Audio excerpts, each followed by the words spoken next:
बहनों की लालची भाभी। करिश्मा, रेशमा और मनीषा 3 बहनें हैं।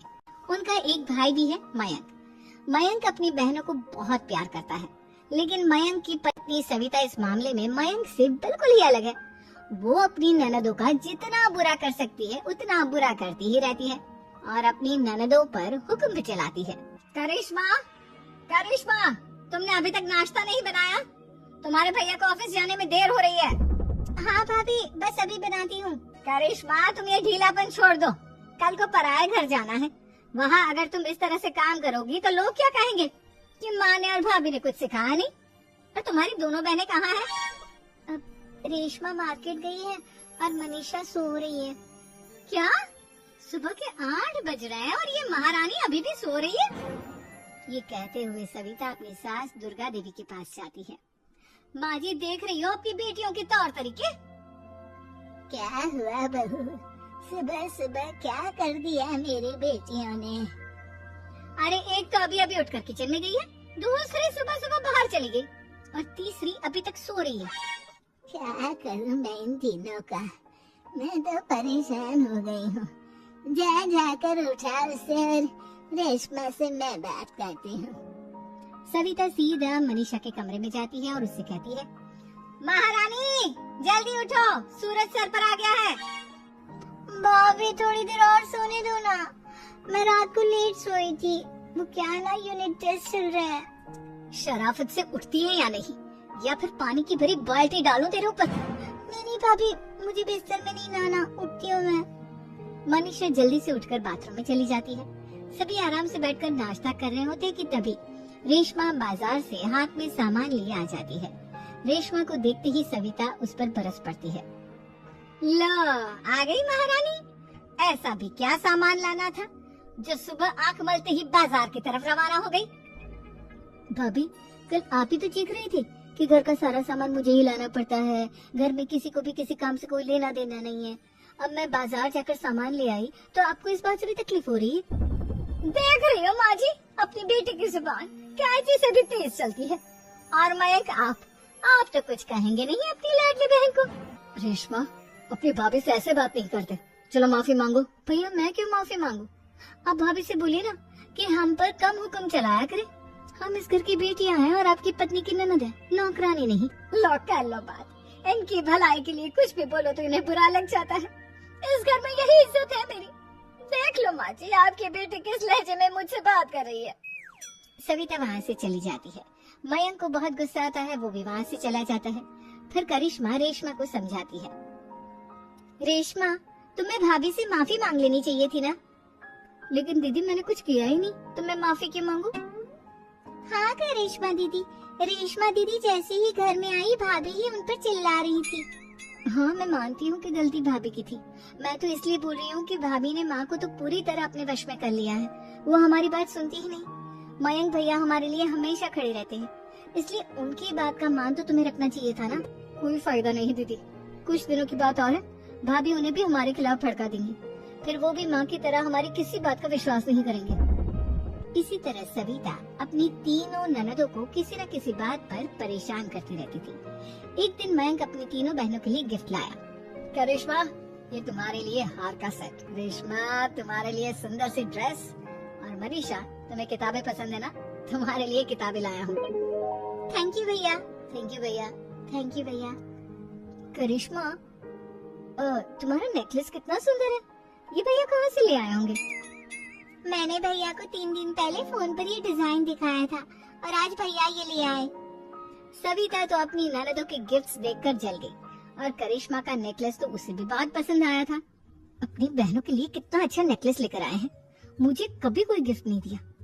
मैं आज ही ये हार चुरा लूंगी। रात में सविता करिश्मा का हार चुरा लेती है और इसी तरह उसे अपनी ननदों की जो भी चीज अच्छी लगती वो उसे मांगती नहीं, बल्कि रात के अंधेरे में चुरा लेती।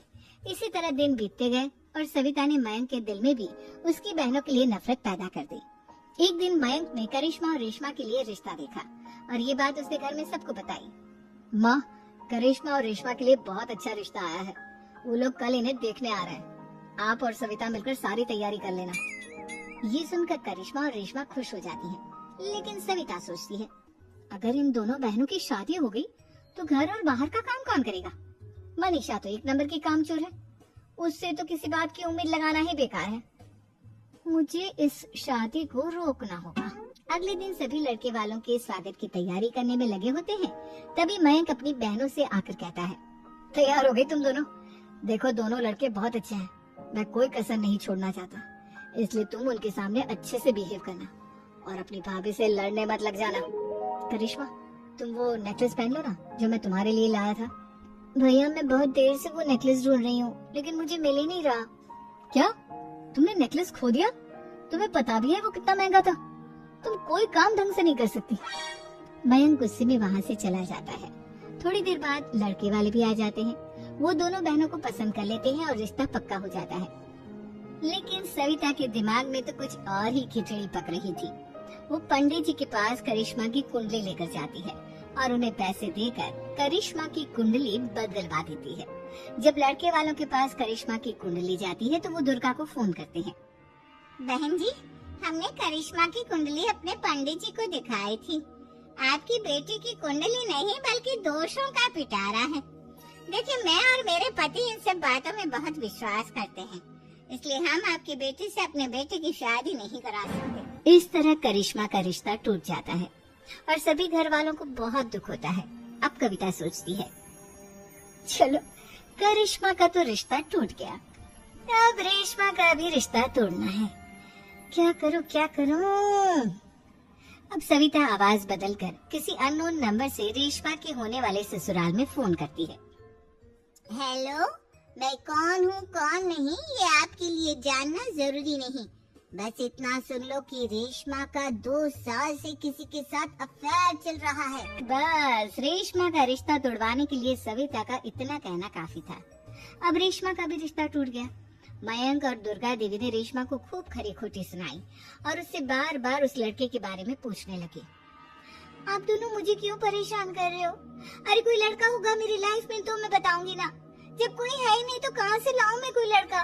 तेरे होने वाले ससुराल वालों को फोन किसने किया था? माम, मैं नहीं जानती किसने फोन किया था, मैं सच कह रही हूँ। मैं तो पहले ही कह रही थी इसकी लगाम खींच कर रखो, लेकिन मेरी सुनता ही कौन है? आप चुप रहिए भाभी, ये सब आपका ही किया धरा है। अब तीनों बहनों को विश्वास हो जाता है कि ये सब उनकी भाभी ही कर रही है। तीनों बहनें अपनी भाभी को सबक सिखाने के लिए एक वकील कर लेती है और घर में हिस्सा मांग। देखो भैया, माँ बाप की जायदाद में जितना बेटों का हक होता है उतना ही बेटियों का, इसलिए इस घर के 4 हिस्से होंगे और हमें अपना हिस्सा चाहिए। मैंने तुम्हारे लिए क्या क्या नहीं किया और तुम इस घर में हिस्सा मांग रही हो? भैया, आप और माँ हम बहनों की कोई बात नहीं सुनते हो और भाभी हमारी शादी नहीं होने देगी क्योंकि उन्हें लगता है कि आप हमारी शादी में ज्यादा पैसा लगाओगे और उन्हें हम जैसी फ्री की नौकरानी कहाँ मिलेगी। तो हम भाभी के साथ तो रह नहीं सकते, हम बहनों को अपना हिस्सा चाहिए। अरे तुम्हें शर्म आनी चाहिए अपनी भाभी पर ऐसा इल्जाम लगाते हुए। वो तुम्हारे बारे में कितना सोचती है। हाँ माँ, भाभी हमारे बारे में बहुत सोचती है, दिन रात बस यही सोचती रहती है कि किस तरह से अपनी तीनों ननदों को परेशान करूं और कभी मुझे पढ़ने भी नहीं देती। दोनों बहनों का रिश्ता भी तो इन्होंने ही तोड़वाया है और रात में हमारे कमरे में आकर हमारी चीजें भी चुराती है। इसी तरह सविता की तीनों ननदें अपनी बात पर अड़ी रही और फिर तारीख भी शुरू हो गई। जब सविता को लगा कि उसकी तीनों ननद इतनी आसानी से नहीं मानने वाली, तो उसने अपने पति और सास को सारी सच्चाई बता दी और अपनी तीनों ननद से माफी मांगी। मयंक और दुर्गा को भी अपनी गलती का एहसास हो गया। अब सविता खुद करिश्मा और रेशमा के लिए अच्छा रिश्ता ढूंढती है और उनकी शादी करवाती है।